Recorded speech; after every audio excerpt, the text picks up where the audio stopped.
electric flux passing through any closed surface is equal to the total charge enclosed by that surface. So for example, you have a surface that is closed. The electric flux that passing through that surface is equal to the total charge. So what do you mean, sir, by electric flux? The electric flux is the lines that are passing through the surface. Okay? So those are the lines that pass through that surface. Nakinig ka, especially you, Mr. J.M. Martinez. Okay? So, for example, we have, for example, wait, your mic is working. Okay. So, for example, we have our surface. We have the closed surface in this. For example, we have this closed surface, guys. Okay? Example, we have this closed surface. And then this is the electric field flux. Okay? This is the electric field lines, or these lines are what? These lines are what we call are also called the electric flux. So it means that these lines that is passing through this closed surface is what the Gauss law is all about. Okay? In the Gauss law, it states that these lines is just equal to the total charge in this closed surface. Can you follow it? Can you follow, guys? Yes po. Mhm. Yes Yes po. po. Yes, Okay. sir. Thank you. So, yan. This is the Greek letter psi, which is equivalent to the Q, or the total charge. Remember, Q is your charge enclosed. Okay? So that is the interpretation of this equation. Again, guys, remember to state the Gauss law. I am pretty sure it will be the one of your item in your short quiz number 3. Okay? Remember to memorize that. Okay? Especially you, Mr. Saludo. Next, this statement is called Gauss law, a fundamental law in electromagnetism. Okay? So again, this is the Gauss law by definition. And again, Gauss law is one of the fundamental law in electromagnetism. It was formulated by Carl Friedrich Gauss, one of the greatest mathematicians of all. Okay? Hindi si Dodge, but Carl Friedrich Gauss. Okay? So technically, um, Carl Friedrich Gauss, he was named after the Gauss law simply because he he's the one that used mathematical concept and mathematical approach. So that is why we named the Gauss law after Carl Friedrich Gauss. So for short, Faraday only does the experiment, but Gauss is the one who used mathematical concepts. That is why Gauss law is the one that the law was named after Gauss. Okay po? Can you follow the reason? Yes po. Okay. Yes, sir. Thank you. Thank you, guys. Thank you. So, yeah. This is the favorite part of all of you guys, especially Mavis. I know this is the one this is her favorite part, okay? For example, consider a point charge Q enclosed in arbitrary closed surface, which is S.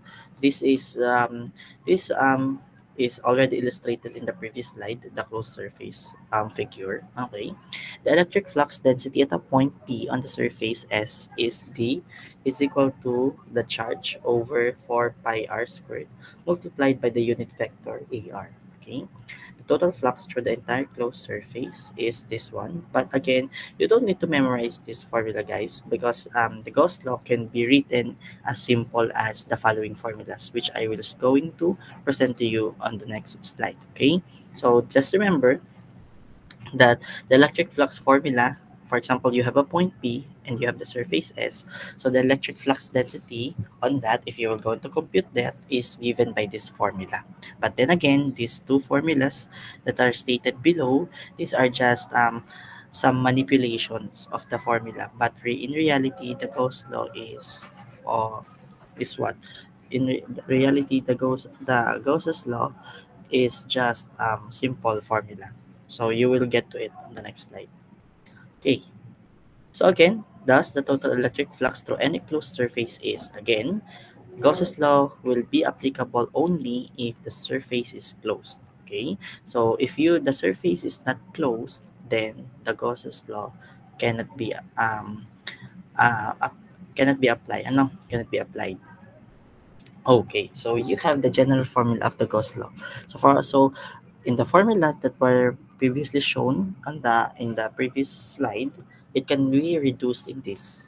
Okay, as you can see, this is the general form of the Gauss law. Again, be familiarized with the formula.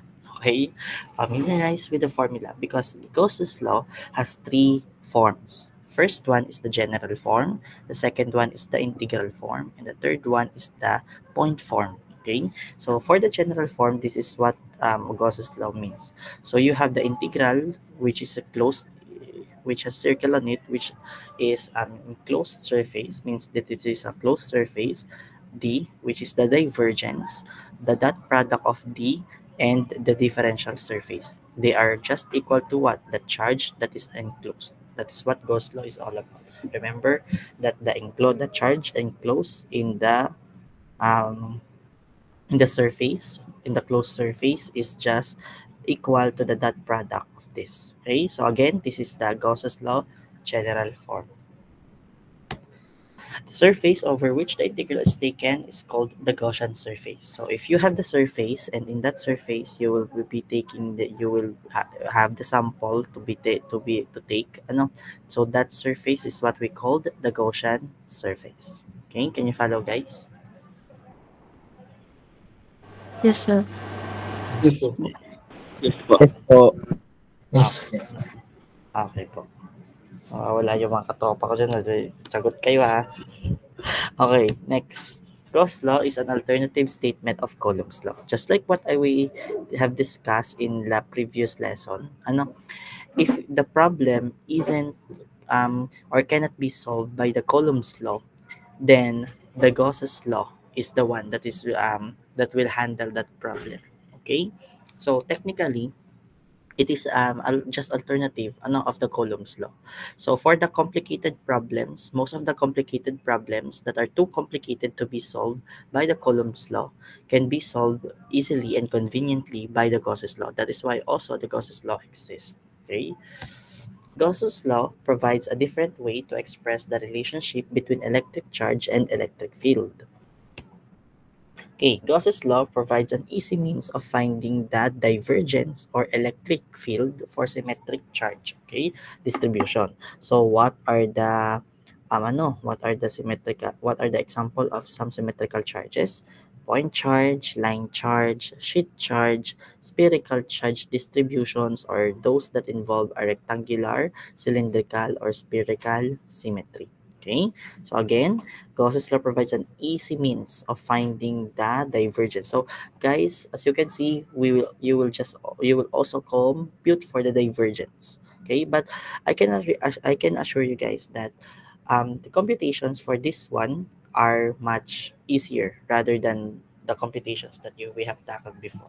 Okay, so it is just the concept that are much more intimidating rather than the computations. You will see that on the later slides.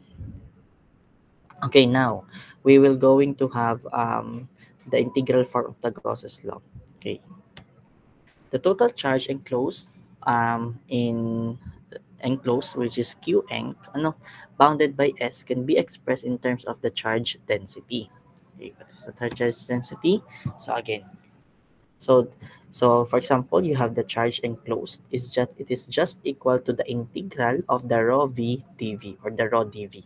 Okay, this is also v right here because it signifies the volume. So Gauss's law can be written as yan. As you can see, this is the general form of the Gauss law, but this time the integral form of the Gauss law is now the integral of the rho v dv. V. Okay? Can you follow, guys? Yes po. Opo. Okay. Okay po. Yes po. Okay. How about Mr. Dipasupil? Can you follow Mr. Dipasupil? Yes po. Okay. So again, this is the integral form. So again, be familiarized with the formula, especially in the fill in the blanks. Okay? Sir, if we are tasked to find the integral form of the Gauss's law, where would we, where, what should we write? This one or this one? Guys, this one. This is just the integral form. Again, remember, this one is the general form. This one is the integral form, but they are equal to each other because they are just the same thing. They are just the same. Okay? This one is just expressed in general. This one is just expressed in integral. So if ever that the problem is what? If ever that the problem is looking for the integral form, you can just use Qenc, or the enclosed surface. Total charge in enclosed surface is equal to the integral of V rho V dV. Okay, or just simply, or you can, I will also accept if you will just put integral of rho V dV V. As long as there is no written formula like this. Okay, it is just this. Again, if it is in integral form. So this equation is known as the integral form of Gauss's law. So for example, again, this is the charge. This is your differential surface. And you will just put and find the divergence that is normal. When you say normal, it is perpendicular to the surface. Okay? Now, wait lang.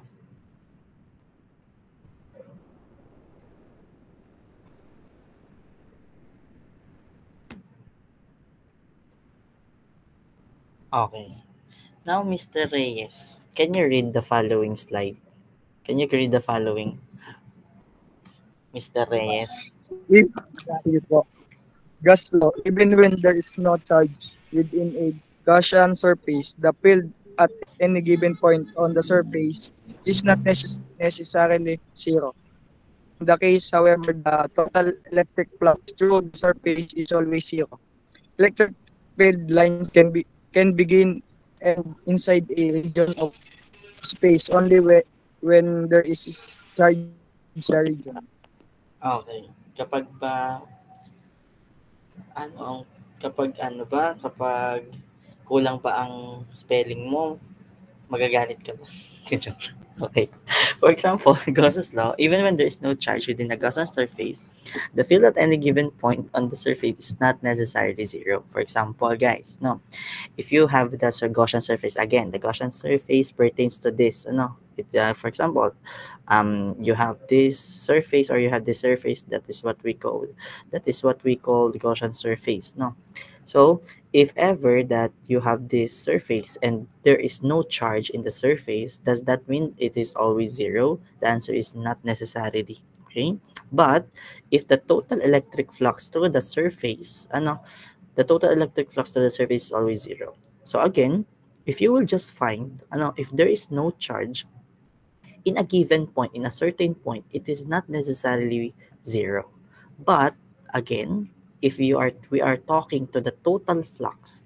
So, sir, what is the total electric flux? These lines, again, these arrows are what we call the electric flux, okay? It is always zero. Remember that. Remember, when does the Gaussian surface is not necessarily zero, and when the surface is always zero. Yan guys, I'm giving you the pointers already. Electric field lines can begin or end inside a region of space. Meaning, so you from the word itself, the electric field lines, or again the electric flux, okay, field lines and flux are just the same, can begin or end inside the region of space only when there is charge in that region. Given, again given that the charge is in that region. Okay? So, where do we apply the application of Gauss's law? Okay?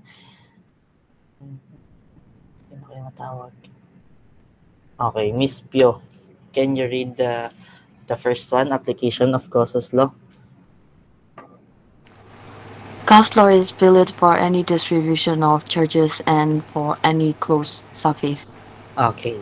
So just like what she said, it is only valid for the distribution for any closed surface. Remember guys the word closed because that is the repeating term in Gauss's law. You cannot perform or we cannot find the charge distribution if the surface is not closed. Can you follow guys? So as long as it is closed, then we can find or we can apply Gauss's law. Can you follow it guys? Yes. Sir. Okay po. Yes po. Okay. Next one, Mr. Saludo. Wala si Mr. Saludo, -1 yan sa akin. Sige. Miss Botones. Check, mic check. Ay, Hello po. Okay, sige. Wala na, nandito na si Jay. Okay. Sige, Jackie. Makikisend. Ano Read po? it. Kindly read po the second one. Given the charge distribution, Gauss law can be used to determine the electric field, provided that there is symmetry to evaluate the integral. Okay, explain. Hello. Okay, nawawala na siya. Given the charge distribution, Gauss's law can be used to determine the electric field provided that there is symmetry to evaluate the integral. For example, guys, For example, you can use the Gauss's law to determine the electric field as long as there is a symmetry. So it means that the integral that must be evaluated, remember the integral form of the Gauss's law, it can be evaluated if there is a symmetry. When we say symmetry, there is a defined limit. Okay, so if there is a defined limit, therefore you can use the integral form or basically the Gauss's law. Okay, remember that there is a symmetry to evaluate the integral. Basically, you will need to remember all of this, guys. So remember that. Okay. Next po, Mr. Carpio. So Mr. Carpio naman. Kindly read the third one. Knowing the field, Gauss' law can also be used to find the charge distribution, such as charges on conducting surfaces. Okay. So again, if ever that you are some of the applications of the Gauss law is to find the charge distribution on conducting surfaces. So there's not really much explanation to that. Okay, ito pa ang kasama ni Mr. Carpio, ang katuo bodies niya, Mr. Acuña. What are the special Gaussian surface? Can you read the first one? At each point in the surface, D is either normal or tangential. Okay, at each point in the surface, D is either normal or tangential. What do you mean by that, sir? So when we say normal or tangential, it is the surface that gives us 90 degrees. Basta naman normal, it is 90 degrees perpendicular. Okay po. Next one. Ako nang babasa dito, at any point where D or the divergence is normal, the value or its value must be constant. Okay? Sarap nito itanong. This is what this is my favorite when it comes to fill in the blanks and when it comes to true or false. At any point where D is normal, its value must be blank, or kaya its value must be 0, o kaya its value must be symmetrical or what, diba? So kaya-kaya mo itong palta ng word. So again, please try to study this. Okay po, next naman natin, Miss Bulaklak. If these conditions are satisfied, then integration becomes unnecessary in solving for electric fields. Okay. Okay, if these conditions are satisfied, then integration becomes unnecessary in solving for electric fields. So for example, if you have, if the surface that you're going to find, or that for the surfaces, that you will apply the Gauss's law is tangential or normal, and at the same time its divergence or the value of its divergence is constant. If those two are satisfied enough, then the integration becomes unnecessary. So what do you mean, sir, by unnecessary? When we say unnecessary, it means that you didn't need to integrate it multiple times. So therefore, that is why I'm repeatedly saying, I'm telling you guys that these are not really a difficult has a difficult computation in this lesson, since the purpose of Gauss law is to apply or is to have the problem take it much more conveniently. Okay? So yun lang po siya. So again, if we have given the charge and given the charge distribution, we will apply the Gauss law and to obtain the electric field. Again, for the given electric field, apply the Gauss law to calculate the charge distribution. Okay, so now we have the general form, we have the integral form, and now we are going to have the point form. So for example, we can recall this is the general form, the Gauss law. Okay, the dot product of the divergence times the differential surface, it is just equal to the charge that is enclosed. So remember, we have the integral sign, but this circle represents that this is being circulated in a closed surface. So again, this is the divergence theorem. So this is the volume charge density.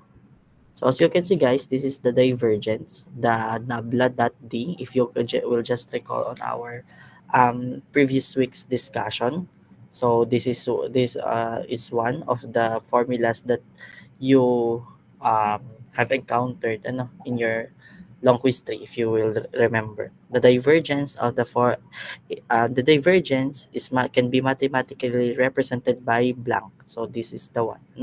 If you will just going to remember. Thus, the expression can be written as, but don't worry, you don't need to really memorize it again, because the point form of the Gauss law is just, again, short and precise. This is just the point form. So you can see, in point form, this, dali lang, nabla dot d, this divergence equals the rho v. So this is just the point form of the Gauss law. Pag hindi mo pa nasagutan to, Mr. Martinez, ewan ko na sa'yo. Pinuro eh. Gauss law in point form. The above equation is the point form of Gauss law, which is one of Maxwell's equation. The equation tells us that the electric flux emanate or diverge from a point where there exists a positive charge density. Okay? Now, what is the difference between the integral form of versus the point form? Can you explain it, Mr. Mamawag? What is your initial idea between the integral form and the point form? If you will compare both based on your understanding, what is your takeaway? What is your takeaway? Wala. Okay. Wala. Hindi siya. Wala siya. How about the others, guys? Sinong gusto mag-take away? Mr. Dodge, Swarnaba. Swarnaba. What do you think is the main difference, or if you were going to compare the integral form to the point form of the Gauss law, what is the first thing that you notice, or the first comparison? First distinctive characteristics.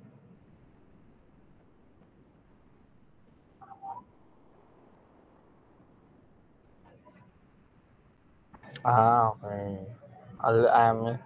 Yes. Very good analysis. How about Miss Botones? Can you answer my question?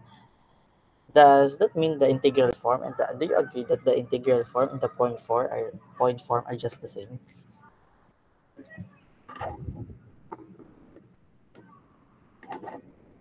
Same lang ba sila, Miss Botones? Yes po, mathematically equivalent po. Yes, tama. Mathematically equivalent. So, why did you say so, Mr. Patriarca? How do you agree in Miss Botones' answer? Okay, do you agree? Hindi siya nag-agree. Okay, -1. Okay, so mukhang wala si Mr. Patriarca.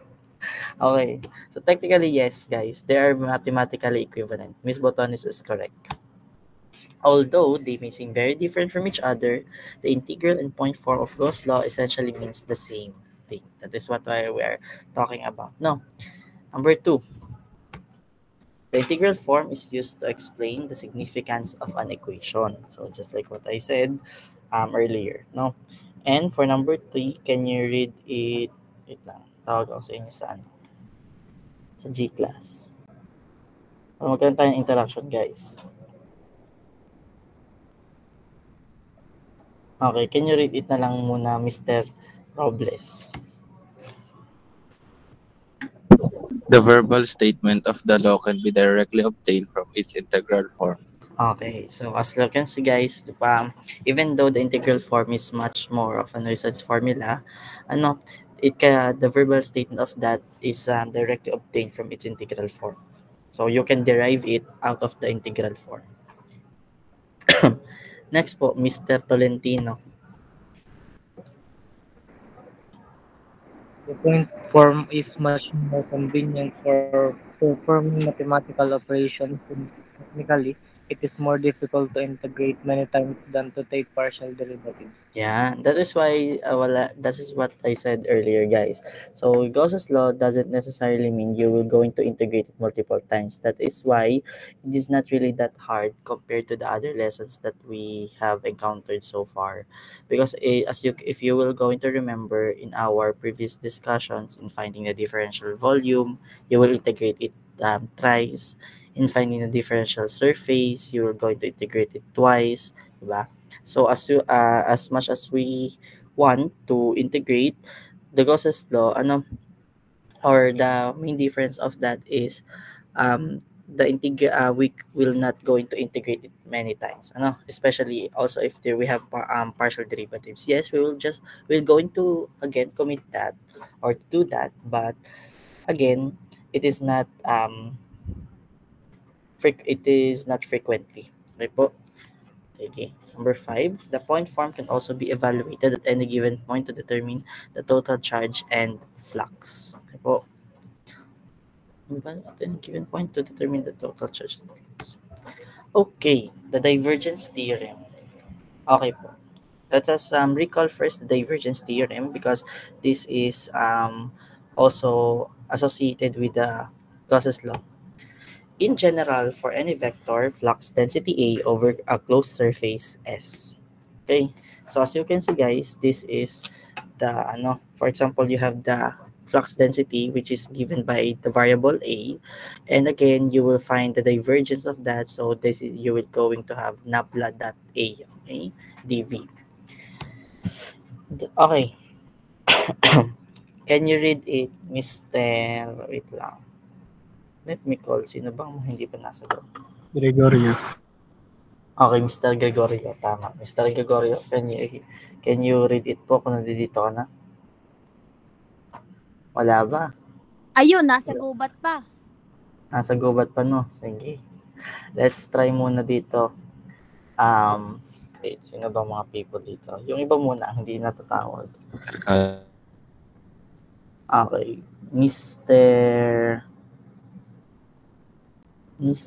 Yun, ito. Miss Atienza, can you read it for Mr. Reyes? Hindi, joke. Can you read it for Miss Atienza? Sir, number 2 po. Yes po. The integral of the normal component of any vector field over closed surfaces equals the integral of the divergence of this vector field throughout the volume enclosed by the surface. Okay. Masakit pa ba? Parang healing na. Okay, number 2. The integral of the normal component of any vector field over a closed surface equals the integral of the divergence. Okay? So, what do you mean by that, sir? So, as you can see, guys, di ba kanina katulad na sinabi natin, yung integral form or the integral form itself, is the verbal statement can be directly obtained from the integral form. So, kagaya nito. So, the integral of the normal component of any vector field over a closed surface equals the integral of the divergence. So, are you saying, sir, that if we are going to find the divergence theorem, the Gauss law is also equal to that? The answer is yes po. As you can see, this is just the representation of the Gauss law. Diba? This is the Gauss law, and this is the divergence theorem. And they are relating it to each other by using an equal sign. So, are you stating that the divergence theorem and the Gauss's law are equal to each other? The answer is yes. Okay po. This statement is known as the divergence theorem, which was developed by Gauss and is also known as the Gauss's theorem. So that is why the divergence theorem is also called the Gauss's theorem, because literally they are the same thing. They are equal to each other. Can you guys follow po? Yes po. Okay. Yes po. Thank you, thank you. The divergence theorem is very powerful because it permits the conversion of a surface integral to a volume integral and vice versa. So again, why do we need to study the divergence theorem? Simply because it allows us to convert from volume integral to surface integral and vice versa. Okay, they are just the same. Okay, the point form using the divergence theorem, recall the integral form of Gauss law is, again ha guys, this is the integral, this is the general, this is the integral. The direct application of divergence theorem to these results too, again, if you're just going to put it, sir, this is the divergence theorem, yes po. Okay, and this is the Gauss's law, yes po. Yun yung sinasabi natin kanina. And finally, this is the Gauss's law in point form. Okay, sir, diba, it is just the same as the point form in the in the previous discussions earlier. Yes po. Okay. So Gauss law is an alternative statement to Coulomb's law. Again, unlike as what I said multiple times, I already emphasized this. The proper application of the divergence theorem to Coulomb's law results to Gauss's law. Okay. Divergence theorem permits the computation of the total flux and thus the total charge in terms of the divergence rather than the evaluation of a closed surface integral, which is very tedious. So, sir, what do you mean by that? So again, yes po. Do you have any concern? Sino po yun? May concern ba? Sino yun? Si John Lee ba yun? Si JM? Mr. Gregorio po nag-chat po sa... Gregorio po. Anong sabi sa chat? Present ba? Mamaya, Oo Mr. daw Gregorio. Okay. Mamaya, mag-attendance ulit tayo. Okay? So, the divergence theorem permits the computation of the total flux and thus the total charge in terms of the divergence. So, again, the main reason of the Gauss law or divergence theorem, because they are interchangeable to each other, is again to solve and to conveniently the really complicated problems. Okay po. So Gauss law is very useful for finding the divergence and the electric field for highly symmetrical charge distribution. Again guys ha, Gauss's law for highly symmetrical charge distributions. Paulit-ulit yan. I said it multiple times. However, whether or not the charge distribution is symmetric, Gauss's law always holds true. What do you mean by that? Diba, when we say Gauss's law is useful in highly symmetrical charge, if we are sir, what if the Gauss law is used in not symmetrical? It's still the same, but it will still be true, but you will just find the hard time on proving that. So this is more conveniently applicable if you are dealing with highly symmetrical charge distribution. Okay, but if the charge distribution is not symmetric, then still the Gauss's law can be applicable, but it is not practical. Okay, to use or solve it. For charge distributions that are not symmetric, the law cannot be used to find the D and E. Okay? In such cases, one must resort to Coulomb's law. Just like what I said, if the problem is too complicated to be solved by the Gauss's law, then you will resort to Coulomb's law and vice versa. Okay po? Can you guys follow po? Yes po. Yes po. Okay po. Yan. So, for example number 1, madali lang naman to guys. Find the total flux through each of the 5 surfaces in the image below. For example 1, as you can see in our surface 1, the total electric flux, which is here, the Greek letter psi, is 0 coulomb. Why? Because in surface 1, we have no charge. That is why it is 0. Okay? In surface 2, we have the 7 microcoulomb. Why? If you will go into cover, this is the surface 2. Okay? 5 microcoulomb plus 9 microcoulomb, 14 microcoulomb, they are both positive, so they are add up. But here we have 7 microcoulomb negative, so 14 minus 7 is just 7 or positive 7 microcoulomb. Can you guys follow po? Yes po. Yes po. Yes, sir. Opo. Okay. And surface number 3, sir. In surface number 3, we have the 9. This is the surface number 3. We have the 9 microcoulombs plus 1 microcoulomb is 10 microcoulomb minus 10 microcoulomb is just 0 coulomb. Okay. And then in 4, 8 and negative 7 is 1 microcoulomb. And for surface 5, you can just simply add surface 1, 2, 3, and 4, giving you 0 plus 7 plus 0 plus 1, you will have 8 microcoulombs. Can you guys follow po? Yes po. Yes. po. Okay. How about you, Mr. Gregorio? Can you follow Mr. Macamiel? Yes. Okay. Sige. Next. Can you explain this, Mr. Mamawag? Or do you have any idea? Okay. So example, guys, do not mind the writings muna. Just listen to me so that I can explain it. Okay?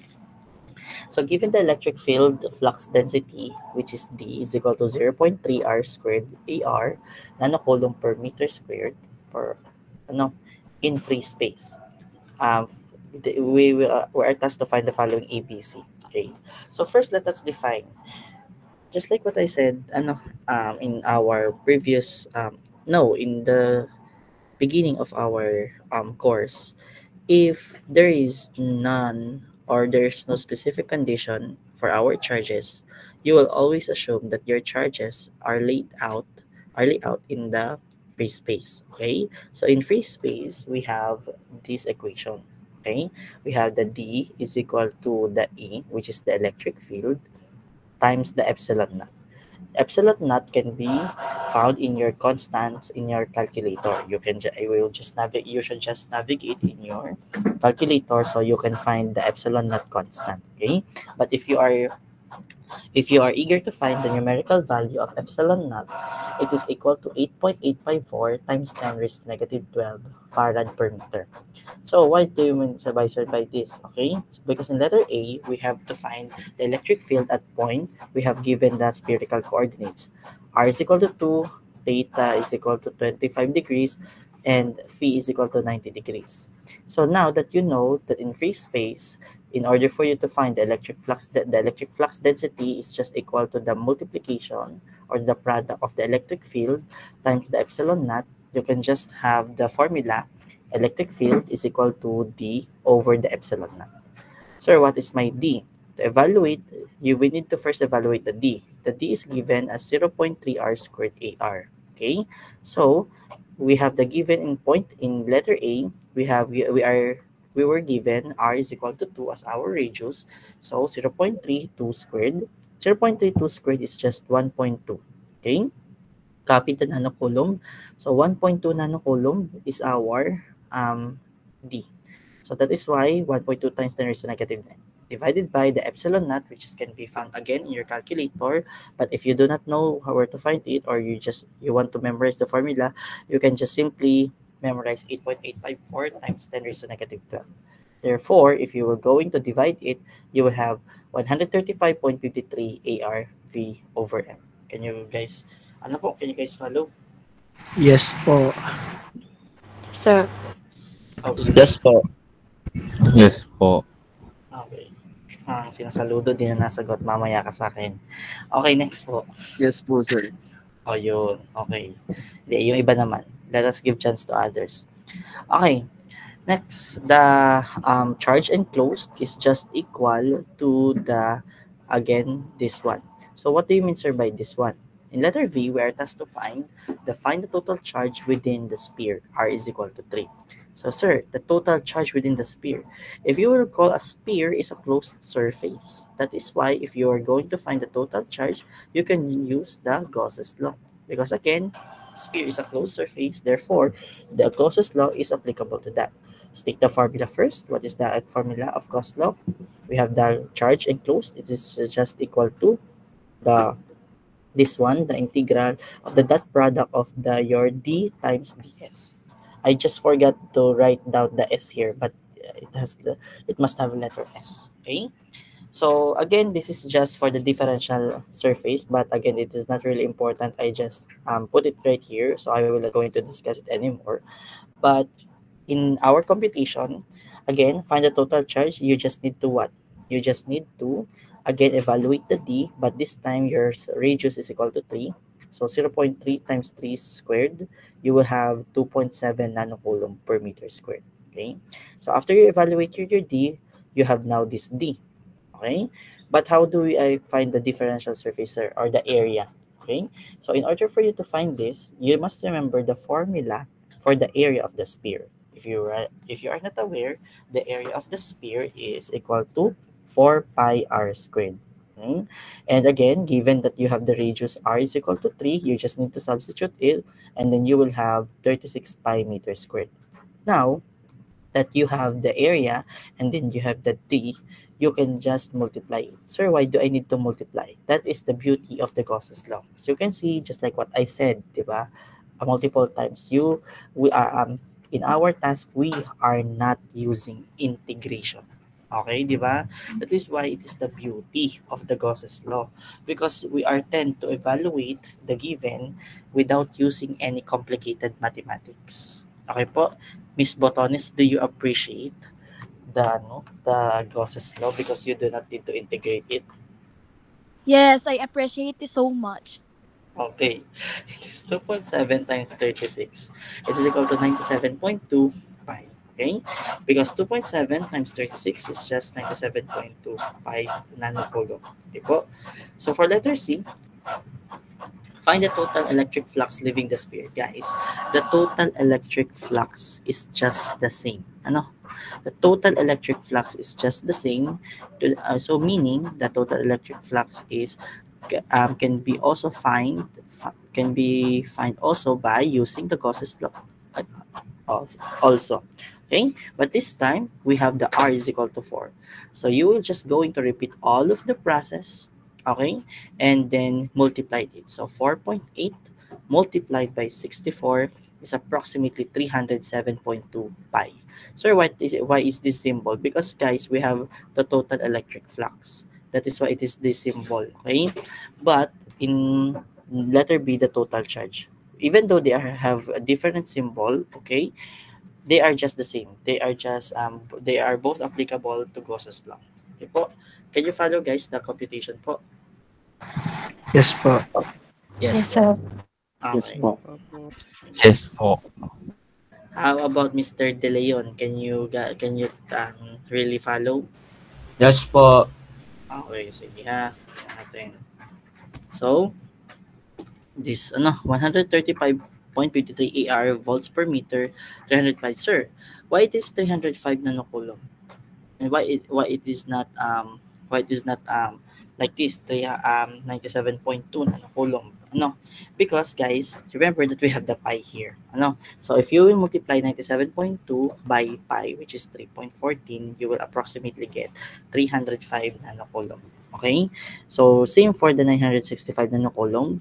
307.2 multiplied by 3.14, you will get 965 nanocoulomb. I just didn't express it fully, so that is why my answer doesn't have in the answer key that it doesn't have any pi. Can you guys follow po? Yes. Okay. Yes, sir. Thank you. Okay, next one. Calculate the total electric flux leaving the cubical surface formed by the 6 planes, which is the x, y, and z, which has the positive negative 5 if the charge distribution is, letter A, 2-point charges, 0.1 microcoulomb at negative 1, negative 2, 3, and 17 microcoulomb at negative 1, 2, and negative 2. Ano yung ibig sabihin nun? So again, you are given a cubical surface. Each that has different limits. For your x, again, xyz is equal to what? Positive negative 5. Wait lang.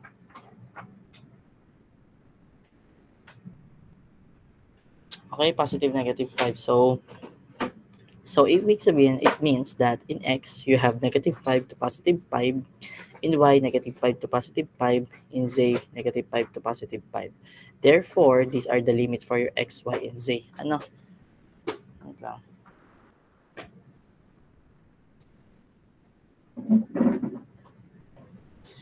Okay, so what do you mean by this, sir? Because in letter A, we are given 2-point charges. In 0.1, we have 1, -2, and 3. And in 17, 1, -1, 2, and -2. So what do I mean by that, guys? No, what do I mean? If you have this one, 0.1, if they are lying both in the same cube, then we can just add it. Okay, we can just add it. So, sir, how do I find or how do I know if these charges are in the surfaces, are in the cube? So, for example, in point 1, its x coordinate is in 1. Is 1 in the range of -5 to 5? Yes. Is -2 in range of -5 to 5? Yes. Also in 3. So that method can also be applied in this one. So -1, 2, and -2 can be found also in your x, y, and z ranges. Okay. So, sir, technically, since they are both in the same ranges, I can assume that point 1 and 17 are just the same or are lying in the same cube. Yes. And why does it matter? Because if they are lying in the same cube, you can just add it. Okay, you will just add it. So 0.1 microcoulomb plus 17 microcoulomb is just 17.1 microcoulomb. That is why, again, I'm repeatedly telling you guys. So far, we have no, we are not encountering any difficult problem. So you just need to simply add it, diba, sir? What if there is a point that is outside? So that is another story. That is another story to tell. No.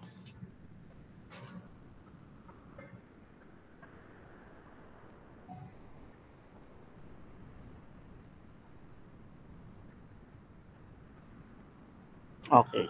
Next po. A uniform line charge of pi microcoulombs at x is equals to -2 and y is equal to 3. So the value of your x is fixed, and your y, because they are given to each other. So in order for you to find the uniform line charge, you will just again use the Gauss's law, which is the charge enclosed is just equal to the integral of the d times or dot ds. So, sir, my d is again the charge density in this case, which is the pi microcoulomb. But how do I, sir, find the ds? The ds, or the differential surface, or the differential line. In this case, it is line. If you can follow, again, we have nothing to do to x and y because they are fixed. In z, we have -5 to +5. And why does it matter? In -5 to +5, what we can conclude is the length of it. Okay, the length of it, because this is a line, so you may need to find the length from -5 to +5 is 10 meters. So what is it? Why does it is meter? Because again, it is meters in this case, so I just assume it is also meters. But -5 to +5, if you will count the units, it is 10. So that is why your ds is now 10. So pi microcoulombs times 10 meters is just, the m will be cancelled, 10 pi microcoulombs. If you will express pi into 3.14, 10 times 3.14 is 31.4 microcoulombs. That is why your answer is 31.4 microcoulombs. Can you guys follow? Yes, sir. Yes po. Yes po. Okay, Yes po. let us check if it is correct. Okay, it is 17.1 microcoulombs and 31.4 microcoulombs. But again, we are not really going to avoid the integrals. Okay, there are some point that may we have integrals po. We must use integrals and divergence, just like in this case. Okay, determine the total charge inside the rectangular parallelepiped formed by the planes x is equals to 0 and 1, y is equal to 0 and 2, and z is equal to 0 and 3 if the flux density in the region is 2xy ax plus x squared ay coulomb per square meter. So again, guys, rectangular parallelepiped. So again, this is a surface and it is closed. Therefore, we can apply the Gauss's law. But since we have the flux density in the region, we are going to use the divergence. So what are we going to do if the what is the formula if we are need to find the divergence? We have the nabla d. Again, this is the divergence dv. This is the formula for the divergence. Now, sir, why didn't you integrate it the earlier problems? Because guys, we do not have this. We do not have region defined by this. Okay? So first of all, before you even solve this, so you will just need to find the divergence of the given function, okay, or the given region. So how do I find again the divergence? Again, the partial differentiation of x in ax, the partial differentiation with respect to y in ay, the partial differentiation of z in az. Again, guys, if you do not know how to partial derivative on how to solve partial derivative, therefore you will going to find it difficult. So in partial derivative, 2xy, the partial derivative of 2xy in terms of x is, you will treat x as constant, as 1, 2y is constant, so 2y times 1 is 2y. The partial derivative of x squared in terms of y is 0. The partial derivative of z in terms of 0, because we have no z here, it's just ax and ay, so 0. So 2y plus 0 is just 2y. This is now the divergence. So if now you have the divergence, you just need to plug it in the formula. 2y dz dy dx. Sir, what if I just put dx dy dz? It is just the same. Okay? As long as your values or the given upper and lower limits are arranged correctly. Okay? So if I will put it in terms of dx, so what are my limits? 0 to 1. 0 to 1 dx multiplied by 0 to 2 2y dy, because 2y and dy, they are just both in terms of y, and the limits for y is 0 to 2, and for z dz is 0 to 3. 0 to 3 dz. So this is just 1 times the integral of 2y from 0 to 2 is 4. The integral of dz from 0 to 3 is 3. 1 times 4 times 3 is 12 coulombs, which is our answer. Can you guys follow po? Yes po. Okay. Yes, Guys, sir. to be honest, guys, no, hindi naman siya ganun kahirap. It is not really that hard, right? In the Gauss's law, in terms of computation. Am I right po? Yes, sir. Okay. As you can see naman, guys, no? Di ba hindi naman siya medyo mahirap, Mr. Gregorio, no? Mahirap ba siya or mas nadadalian ka? Medyo Sa last. Ano po? mahirap. Medyo mahirap po. Medyo mahirap. Pero pero compared dun sa last, medyo mas madali kasi wala masyadong computation. Tama? Kukunti lang. Hindi kagaya ng dati na sobra-sobra. Okay. Ikaw ba, Mr. Mamawag, do you find it easy? Po, dito sa part na to? Kasi hingin ko ang feedback nyo, guys, eh. Opo, sir. Pero pag pinalitan nyo po yan at pinahirapan nyo po, mahirap na po. Okay, anyway, sige, guys. Yan, ito lang naman yung papalta ko dyan kung sakali. Ito lang naman yan. Tapos ito, unless you do not know the partial derivative. So that is why if you are having difficulty, guys, in partial derivative, you must study right now, because this lesson will become difficult if you do not know the on how to find the partial derivative. Kaya first year na kayo, guys. First year college na kayo, dumaan na kayo sa differential. You have already been in differential calculus, and in differential calculus, you are taught to derive partially. Okay? Next po, if d is equal to 2y squared plus z ax plus 4xy ay plus x az coulomb per meter squared, find again the volume charge. So again, first you just need to find the partial derivative. So the partial derivative of 2y squared plus z ax in terms of x is just 0, because again, in terms of x, does this have an x variable? Wala. That is why it is 0. Now the partial derivative of y in terms of y in AY for XY. So this will be 1 times 4x. Again, guys, if you do not know or if you are already having difficulty in finding the partial derivative, please review right now. And after the lesson, please recall that topic so that your score will be further not be furtherly dragged down. Okay? And this is in terms of x, in terms of z. So 0, 4x, and 0. Okay, 0 plus 4x plus 0 is also 4x. Now that you know that the divergence of this, so 4x, you just need to evaluate the charge density at negative 1, 0, 3, x, y, and z.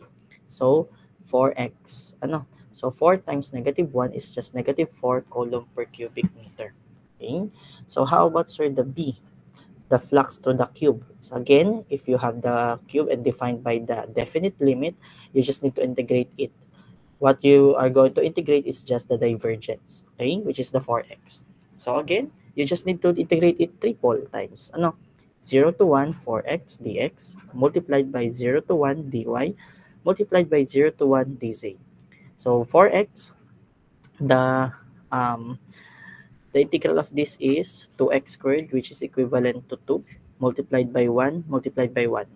So the integral of dy from 0 to 1 is 1. The integral of dz from 0 to 1 is also 1. 2 times 1 times 1 is 2 coulombs.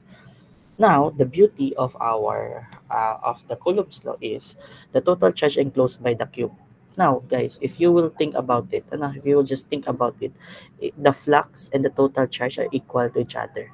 That is what the Coulomb's law is saying. So if you have the total flux in the cube, or which is our surface in this case, that is 2 coulomb. If you are tasked to find the total charge, then you can just assume that the total charge is also 2 coulombs. You do not need to furtherly compute it. That is what the beauty of Gauss's law. Okay? So you can just state that since the total charge enclosed by the surface is just equal to the surface or to the dot product of d times ds, we can just conclude, therefore, the total charge, or this one, the C, the Greek letter psi, is equal also to 2 coulombs. Can you guys follow po? Yes. Yes Yes po. po. Yes, sir. Okay. Yes, sir. So that is why we have this. The rho V is equal to negative 4, which is correct. The B is equal to 2 coulomb, and the Q is equal to 2 coulomb. Okay? Technically, again, they are just the same. These are just interchangeable to each other, the variable, psi and Q. Okay po? So that is why, so far, nagigets po ang coulombs, no? Do you have any questions or clarifications regarding the coulombs law?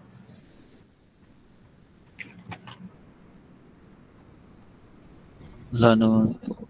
Wala naman. Okay. Wala naman, Mr. Di Pasupil, wala. Wala naman po. Mr. Valencia, wala. Dito ba si Mr. Valencia? Mr. Evangelista, wala naman po. Mr. Ramirez? Wala naman po. Okay, naiintindihan na kayo ang tututukan natin at the end of the SEM. Kailangan makapasa kayo, guys, para wala kayo masyado. Ayokong maging kontrabida sa buhay niyo, no? So, sana, no? Okay po.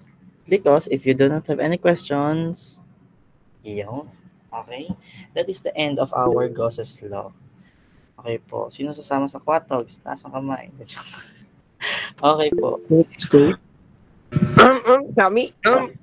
Kakain ako ng chami, guys. So, kasama ba kayo, guys, sa mga nasa alangiran dyan? Okay po. Sige. Yun, meron pala. May mga sasama pala, guys. Thank you. Kasi sila ko lang mag-isa. Anyway, guys. Joke lang. Anyway, guys, no? Anyway, tawag ito. Maiba tayo usapan, no? For those. So, are you sure that you do not have any questions or clarifications po? Wala naman po. Wala na po. Wala na po. No, thank you very much, guys. Guys, again, to be fair, so please lang po makikitry, kasi even though you are not, again, di na ako mag-English kasi, again, this doesn't concern Miss Pio, please, talaga ako, simpatya sa inyo. Gusto ko kayong i-lift, pero kinakailangan kayong magpa-lift. Gusto ko kayong buhatin, pero need ko kayong magpapabuhat talaga. Okay? So, we cannot really take any more precautions pag hindi nyo ginalingan. Kung kayo mismo is pababa ng pababa. Guys, wala namang, kung tutuusin, walang dayaan dito, guys, na nangyayari. Bakit? Even though, tingnan nyo, recorded pa rin ang score nyo. Ito yung mga nasa sa quiz nyo. Kahit ipag-compare nyo at ibalik ko sa inyo ang long quiz to, tingnan nyo kung ano ang pinagkaiba ng inyong solution to others. Compare your work to their work. Kung bakit ang taas mo? Bakit Guys, may solution sila eh. Guys, meron silang sinulat. May sinosolve sila eh. Actually, I am giving a lot of partial considerations for you guys to be able to catch up. No? Because if I will not going to give you partial considerations, then mas mababa pa dito yung makukuha nyo. So, please lang, So, ayaw nating mabagsak kayo. Okay, so, sana mag-gets yung point ko, guys. Sana hindi pa huli sa inyo lahat, no? Sana ay nyo pa, magawa nyo pa ito ng maayos, magawa nyo pa ng paraan. Okay po, so yun lang. So, may concern po ba kayo regarding sa grade natin so far? Do you have any concern to your grade? How about the others po? Yung mga, especially naka-red marks. Naka-red marks po, baka meron kayong concern? Kaya po kaya yan? Si Mr. Kiambao. Okay, sige. Okay, Mr. Kiambao. Sige, thank you very much for the question. Even though you seem to be joking or funny. Sige, Mr. Kiambao. Let us take a step back. Tingnan natin yung mga pinagkamalan. Let us analyze muna natin. Kasi medyo mahaba. Gusto ko kasi, guys, emphasis kasi mas madami kayo compared sa 08. Mas madami kayo. And worst case, guys, is ang 08, ang pinakamababa pa nila is ito. 71.4 guys, no? So pag hinata ko kayo, syempre hatakin ko din ang 08. Possible na ito ang maiwan lang dito ay iisa, dadalwa sa inyo. Possible ang maiwan ay nasa may 5, 6, 7. So sana wala, or kung meron man sana iisa lang, dadalwa, tatatlo, no? Ang problema, guys, kapag kaunti kayo, hindi kayo makaka-petition. So possible na patay tayo dyan, no? So sige, let us analyze muna. Okay, Mr. Kiambao, your current grade is 71.9. Let us take back. Let us took a step back on how do you get this kind of grade. Okay. First quiz, 20 points. You just got 8 points. Not bad, but it is lower. Again, sabi ko dapat makakalahati man lang. Compared ka natin kay kanina ba ito? Yan, kahit may kay Miss Botones, 11 points. This is 8 points. Diba? So, medyo, medyo, na. Diba? Then, on quiz 2, you are 3 points. Miss Botones is, again, from 11 to 5 points. So, sabi ko naman sa iba nyo, diba guys, fair lang ang grading. Kung ano yung nakuha nyo, yun lang talaga yung magre-reflect sa inyo. So, pero still, you are 3. Medyo mababa ka pa din. Okay? Now, let us take a look at your long quiz. Long quiz 1. Kay Miss Botones, it is 20.5. Bakit si Miss Botones ang ginagawa ko example? Kasi guys, maganda yung aligning ng grade niya. Kasi hindi siya sobrang taas, hindi rin siya sobrang baba. Hindi naman ako pwedeng mag-example kay Mamawag, hindi ko pwedeng example si Carpio, hindi ko pwedeng example si Pio because they are too high. If I will just going to put it, dapat nasa sa middle lang. Sino ba yun nasa sa middle lang ang score? Siya, 83. The rest, 76 na. 77, 78. Diba? That is why, maganda ko, kaya yun yung nagiging basis ko. Hindi sobrang taas, hindi rin naman sobrang baba. Sakto lang. Okay? So, in this case, 20.5 siya. While sa iyo, Mr. Kiambao, ikaw naman dito sa part na ito ay 20.5. O, tinan mo. 1.5. Diba? So, medyo tayo dun. Sabi ko nga guys, no, nagbibigay ako ng partial consideration as long as may nakikita ko solution. At alam ko naman doon sa solution may mga guys, may mga type kasi ng solution na alam mong inasal ng estudyante may mailagay lang. So hindi ko pa rin siya kinecredit basta-basta. Baka kasi ang isipin nyo guys, as long as that you have the solution, I will have the partial point. No. I must see in your solution that you really exerted and that you really know what you are doing. It is just that the process itself is wrong. Okay? Because again, your solution dictates if you really understand the lesson or if you will just after the points of the partial. Okay? May iba kasi dyan na ang ginagawa is you are going to have your solution but for the sake of partial points. Halata yun. Diba? Halata na nagte-take ka lang ng solution para lang may ma-score ka. May iba kasi dyan na solve nila. They will solve the problem. Even though their answers are wrong, pero pag sinolve nila yung problem, medyo ayos naman yung process, pero mali nga lang, mali pa din. Pero still, yung passion, still, there is a passion in the solution. So, that is why I am really considering that solution, even though they are wrong. So out of 5 points, I'm giving 1 point for the given find, and I will also giving another point for what? For the solution itself. That is why in out of 5 points, imagine guys, 20% or the 2 points is already given just for trying. Kasi ibang prof, diba, in your other teachers, kahit maglagay ka ng given find, kahit mag-solve ka mamalian if you are wrong. Diba, yun yung mga consideration na binibigay ko sa inyo. Ngayon, kaya nga sinasabi ko sa inyo right now, you have the short quiz number 3. Okay? This is an upcoming short quiz number 3, which will take place in November 8. Okay? In November 8, you will be taking a short quiz number 3. Katulad niyan. Okay? I am announcing right now. So what you're going to do? What you're going to do is number 1, to study the PPT. To study the formula, to study the concept. You know what type of my exams are. True or false, multiple choice, fill in the blanks. So now, you have the idea. Oh, okay. In fill in the blanks, more probably, they are the formula. So what are you going to do? Study the formula. Okay. In modified true or false, more likely, there are much false. Okay? So what are you going to do? You will go to study. Sir, there are many terms. In your PowerPoint, there are too many terms and there are too many memorization that are needing. That is why I am announcing early.